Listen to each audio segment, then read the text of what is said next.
आप सभी लोगों को नमस्कार। आज के वीडियो में हम सीखने वाले हैं सब्ट्रैक्शन ऑफ डेसिमल। जो दशमलव का घटाना होता है वो कैसे होता है, चलिए शुरू करते हैं।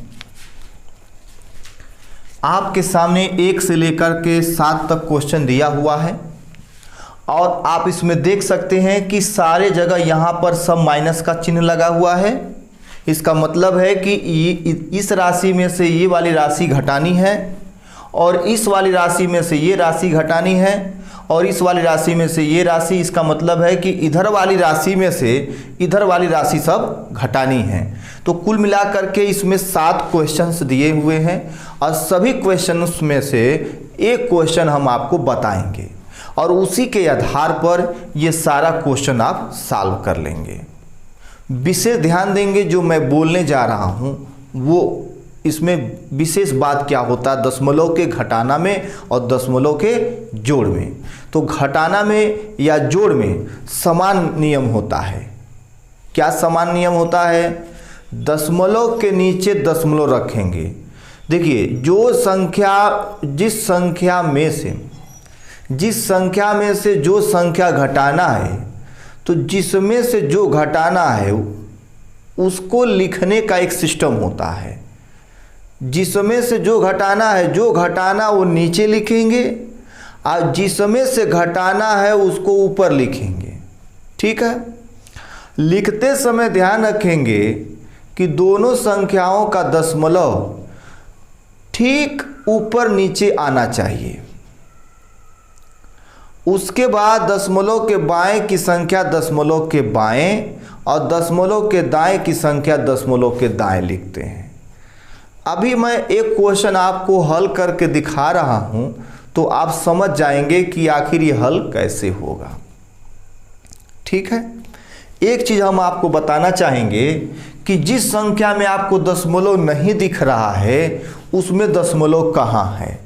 जैसे इसमें कहीं दशमलव नहीं दिख रहा होगा आपको, इसमें कहीं दशमलव दिख नहीं रहा होगा। 2020 में ये जो 2020 लिखा हूँ इसमें कहीं दशमलव नहीं दिख रहा होगा, इसमें कहीं दशमलव नहीं दिख रहा होगा।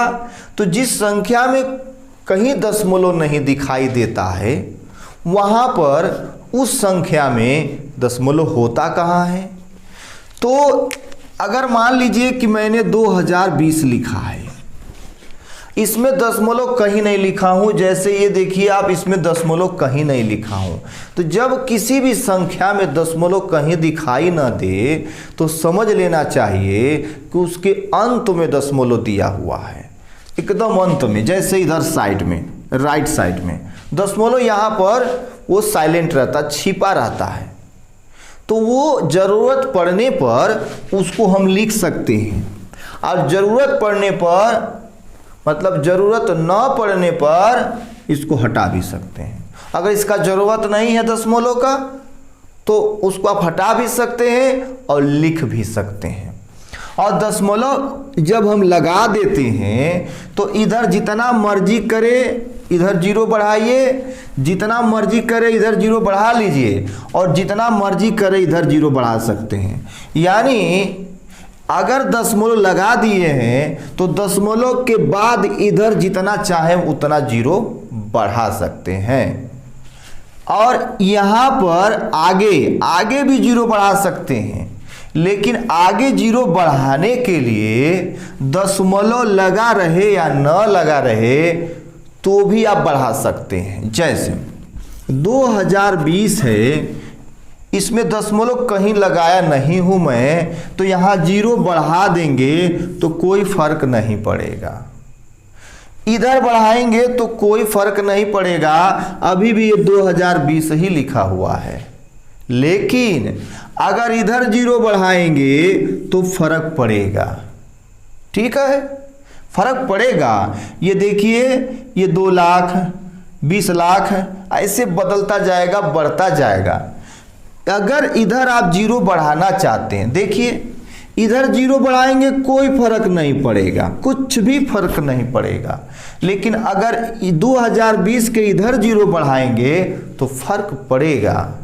लेकिन अगर दशमलव लगा के, यहाँ दशमलव लगा के 2020 के बाद दशमलव लगा दें और दशमलव लगाने के बाद अगर आप जीरो बढ़ाएंगे तो कोई फर्क नहीं पड़ेगा, ठीक है ना।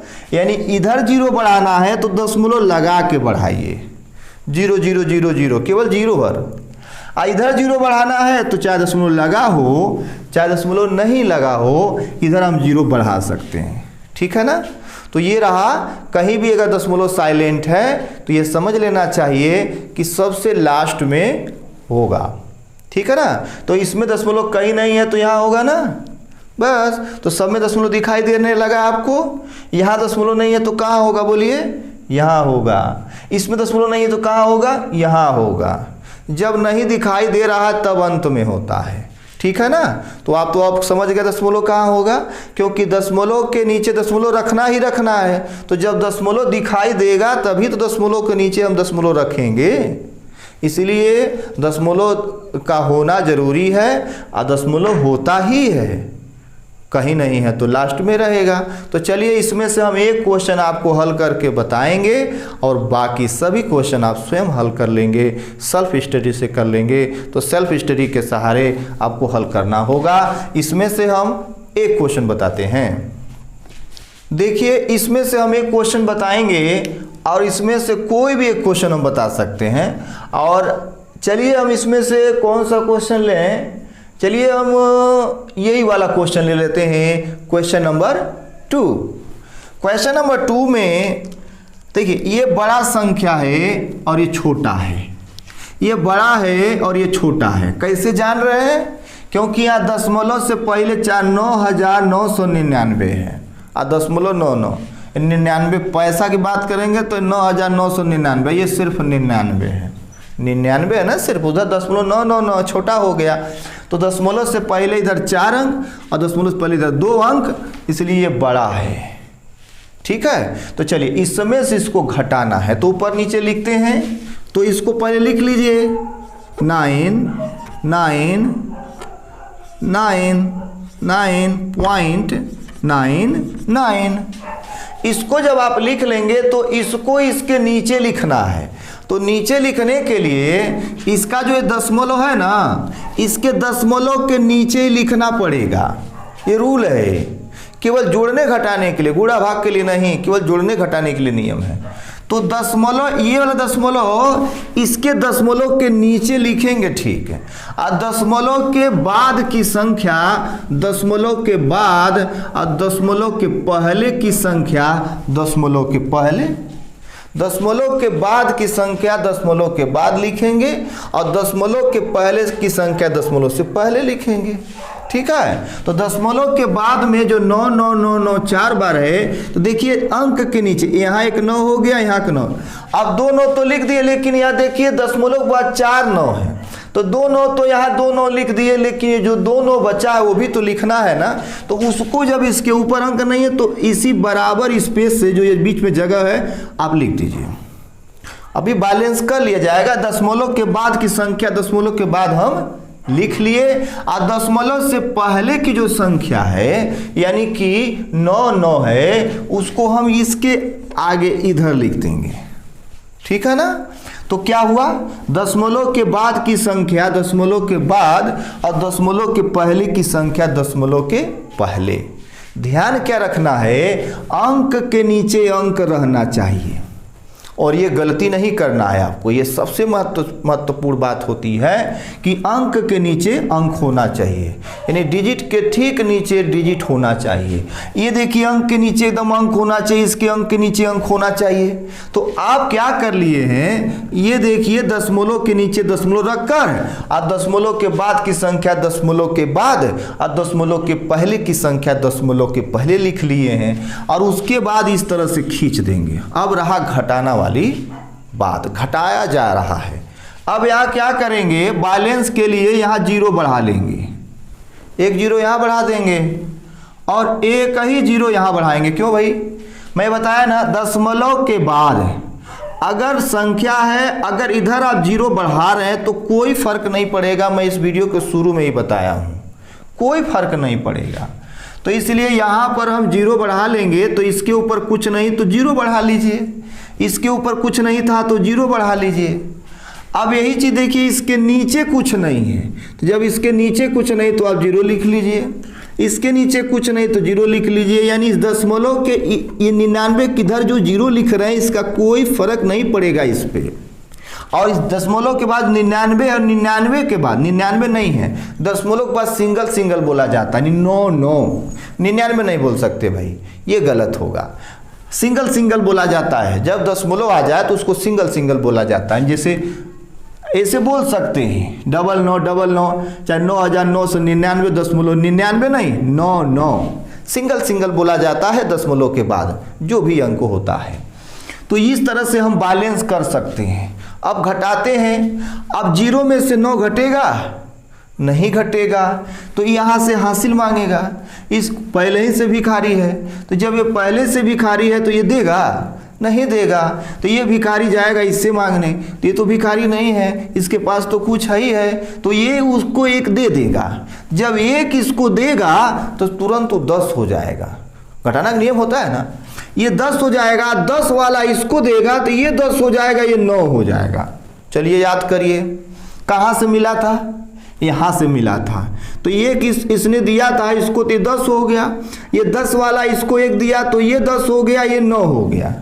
और ये कितना हो, जरा ये बताइए, ये वाला ये दिया था तो 8 ही ना रहेगा, ये 8 ही रहेगा, 1 दे दिया, अब ये 8 रह गया, ये कितना 9, क्योंकि 10 हुआ था तो इसको दे दिया तो ये 9 हो गया, और ये 10 हो गया, तो ये 10 हुआ ना। अब याद करिए ये कितना है 10, यहाँ 9 और यहाँ 8, ठीक है।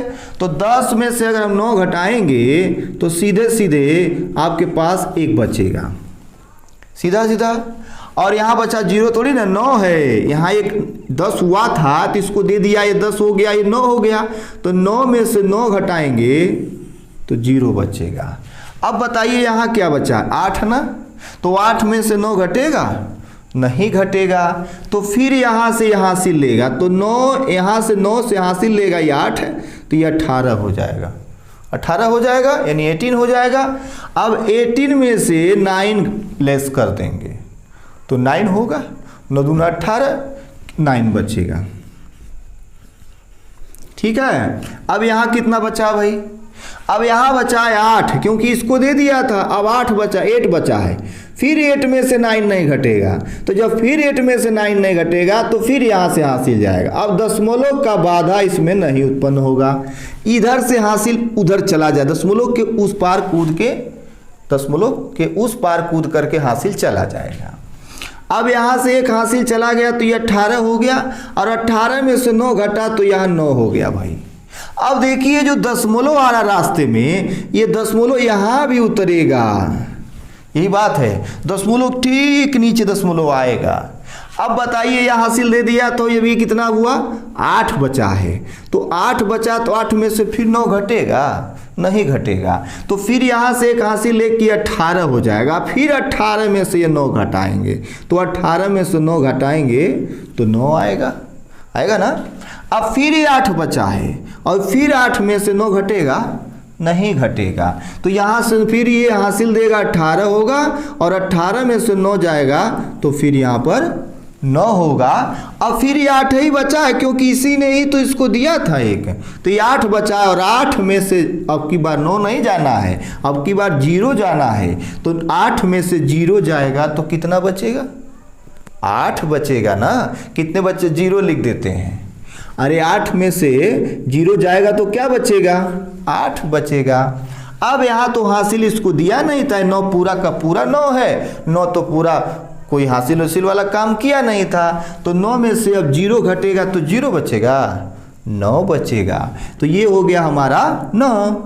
अब देखिए आपने इसमें से इसको घटाया तो इतना आया, तो घटाने के क्या क्या नियम है, दशमलव के नीचे दशमलव होना चाहिए, दशमलव के बाएं की संख्या दशमलव के बाएं यानी लेफ्ट हैंड में, और दशमलव के दाएं की संख्या दशमलव के दाएं यानी राइट साइड में।